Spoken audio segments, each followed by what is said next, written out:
Telangana PCC వ్యవహారాలపై AICC కీలక సమీక్ష నిర్వహించింది. టీ కాంగ్రెస్ పనితీరుపై కేసీ వేణుగోపాల్ సంతృప్తి వ్యక్తం చేశారు. పార్టీ సంస్థాగత బలోపేతంపై టీపీసీసీకి ప్రశంసల జల్లు కురిపించారు. డీసీసీ మండల అధ్యక్షుల పనితీరుపై సమీక్ష నిర్వహించామన్నారు మహేష్ గౌడ్. ఎస్ఐఆర్పై మరింత లోతుగా పనిచేయాలన్నారు. ఎల్లుండి ఢిల్లీలో తెలంగాణ సమన్వయ కమిటీ సమావేశం ఉండబోతోంది. పేదలు, ఎస్సీ, ఎస్టీ, బీసీ, మైనార్టీల ఓట్లు తీసేయకుండా చూస్తామన్నారు. పార్టీ సమన్వయ అంశాలపై త్వరలోనే చర్చిస్తామన్నారు మహేష్ గౌడ్. స్థాయి నుంచి రాష్ట్ర స్థాయి వరకు సంస్థాగతంగా జరిగినటువంటి నియామకాలు, డీసీసీ అధ్యక్షుల యొక్క పనితీరు,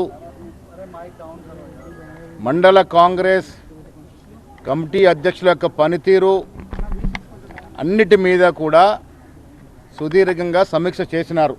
తెలంగాణలో జరుగుతున్నటువంటి పార్టీ యాక్టివిటీ మీద కేసీ వేణుగోపాల్ గారు సంతృప్తి వ్యక్తం చేసినారు.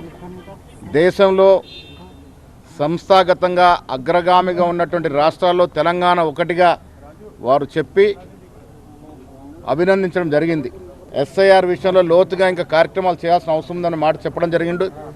దాంట్లో భాగంగానే ఎల్లుండి ఉదయం పీసీసీ సమన్వయ కమిటీ, కోఆర్డినేషన్ కమిటీ యొక్క సభ్యుల్ని ఢిల్లీ పిలిచి సంస్థాగత వ్యవహారాలతో పాటు ఎస్ఐఆర్ మీద కూడా మరొక సమీక్ష చేసుకోవాలని మీనాక్షి నటరాజన్ నేతృత్వంలో ఎల్లుండి ఉదయం ఇందిరాభవన్లో ముఖ్యమంత్రి గారు, ఏఐసీసీ కార్యదర్శితో పాటు కోఆర్డినేషన్ కమిటీలో ఉన్నటువంటి సభ్యులు ఉత్తమ్ కుమార్ రెడ్డి గారు, దామోదర్ రాజనరసింహ గారు, సీతక్క గారు, వంశీ గారు, మా అందరితో పాటు మిగతా సభ్యులందరితో మరొక మారు ఎల్లుండి సమీక్ష ఉంటుంది.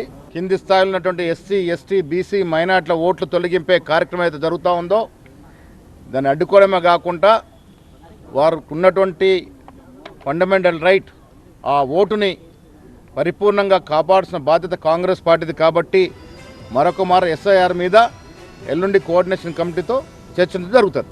ఉంటాం ఎల్లుండి వరకు ముఖ్యమంత్రి గారు, నేను ఇక్కడే ఉంటాం. ఎల్లుండి ఈ కోఆర్డినేషన్ సభ్యులందరూ, కమిటీలో ఉన్న సభ్యులందరూ ఢిల్లీకి పిలిచడం జరుగుతుంది.